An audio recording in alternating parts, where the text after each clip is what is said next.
Beginning its journey in 1930, speech perception training wasn't implemented by all researchers.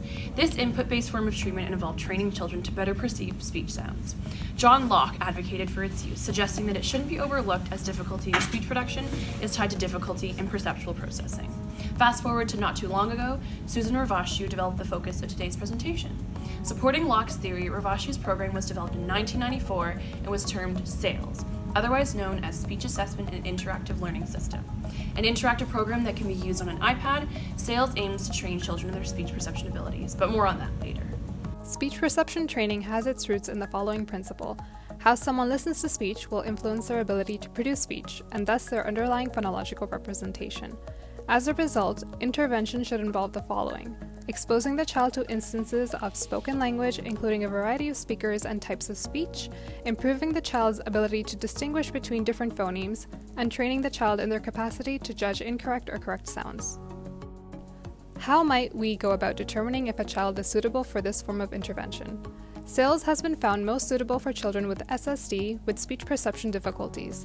Ravashu and colleagues suggest that those with phonological impairments mostly have speech perception issues, thus are suited for speech perception intervention.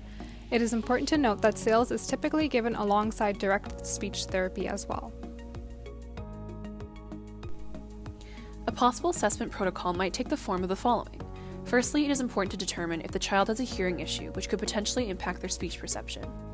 While a formal assessment such as a deep test will help to determine the speech sound disorder subtype to better assist with the appropriate intervention for the child, specific assessments of speech perception are also available. For example, the Locke ABX auditory discrimination task requires the child to determine whether the last syllable in a set of 3 is the same as the first or the second. Specific standardized tests for auditory discrimination tasks include the Wepman Auditory Discrimination Test 2, and a specific formal test for the phonological awareness consists of the phonological awareness test. Following assessment and identification of missing phonemes, the clinician can use their clinical judgment to determine which phonemes to target in therapy. The clinician should consider which phonemes will have the greatest impact on intelligibility and on the child's life. With SAILS, the clinician can select from the 8 available phonemes and target them in word initial position only. There is currently work being done to add some of these phonemes in word final position, but this has not yet been fully developed. When used in therapy, it's best to target the same phonemes in SAILS as the clinician will be targeting in production practice. So what's the thinking behind this strategy? It's thought that children with phonological impairment have acoustic phonetic representations that are not like adults. Therefore, hearing varied speakers in different phonetic contexts influences auditory perceptual representations and narrows phonetic boundaries. This then leads to improved speech production.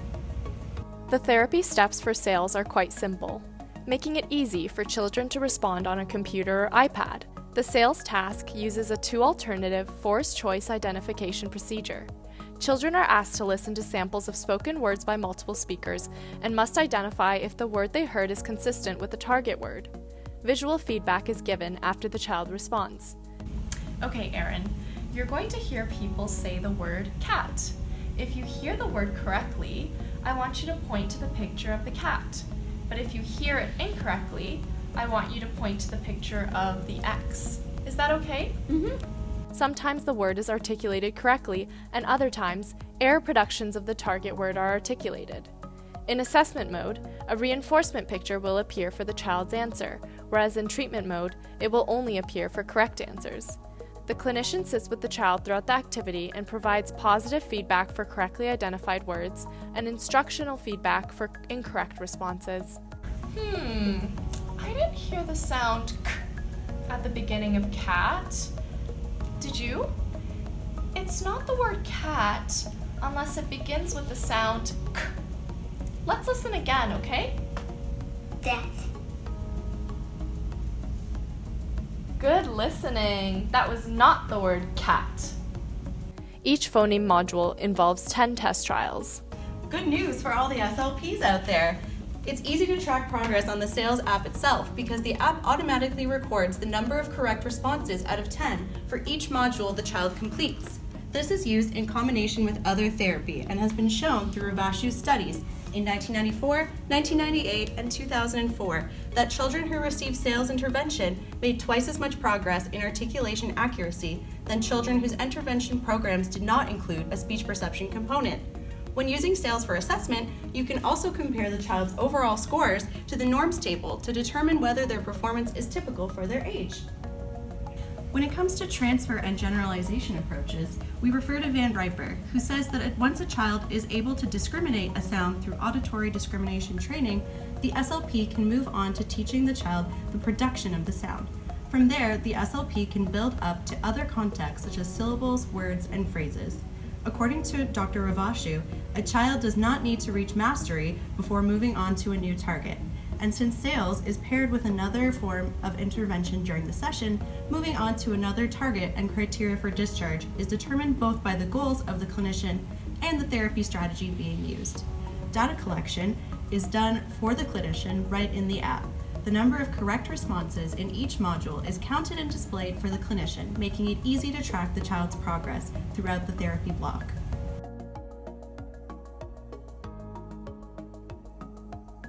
SAILS is delivered one-on-one from the clinician to the child. It can be delivered by SLPs as well as parents, communication, and research assistants after receiving training. Training involves 3 main points. The first is maintaining control of the mouse while going through the module. It's preferred that the child points at the response and the adult clicks the picture. This increases interaction between the child and adult and mediates any attention issues that may affect the session. Secondly, when using the app, it is recommended that the adult disables the auditory feedback. When working with the child, it's best to provide your own auditory feedback, since it can be more informative than a simple right or wrong. Finally, don't rely solely on visual feedback for reinforcement. Pictures help the child stay engaged and motivated, so the child knows how much is left, but don't give specific feedback on performance. SAILS auditory discrimination training is done for 5 to 10 minutes at the beginning or end of the therapy session. During the rest of the session, the SLP uses other therapy techniques.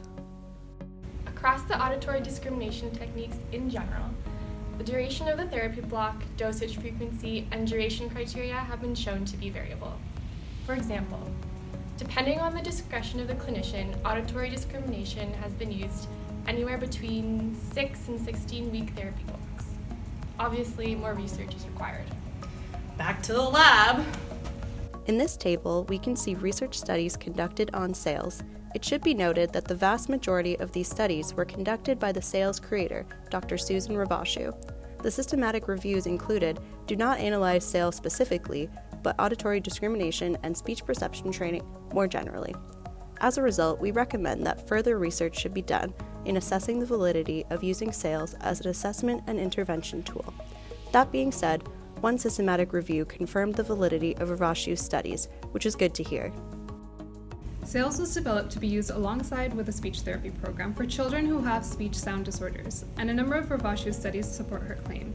Ravashu and colleagues found that using SAILS along with the cycles-based phonological therapy led to better outcomes than if the phonological therapy was administered alone. This was once again demonstrated in another study by Ravashu and colleagues. Wolf and colleagues also demonstrated that children between the ages of 3 to 4 years old experienced improvements in their speech production. However, this was only true if a child had poor speech perception prior to beginning therapy. A study by Preston and colleagues aimed to determine the specific ages most appropriate for SAILS. SAILS is not only used for intervention, but to assess and identify young children with SSDs. In their study, the authors aimed to determine whether this held true for older children. They concluded that SAILS may not be suitable to use for children over the age of around 7 years, but is a valid intervention and assessment technique for younger kids aged 3 to 7 years old. In any case, it likely isn't quite as stimulating for them compared to younger populations as Ravashu suggests. Lastly, SAILS was developed for Western Canadian English speakers and is not recommended by Dr. Ravashu to be used for other English dialects. However, a recent research study in 2018 by Hernshaw, Baker, and Monroe found promising results from a program they developed that's similar to SAILS, but with a targeted population of Australian English children.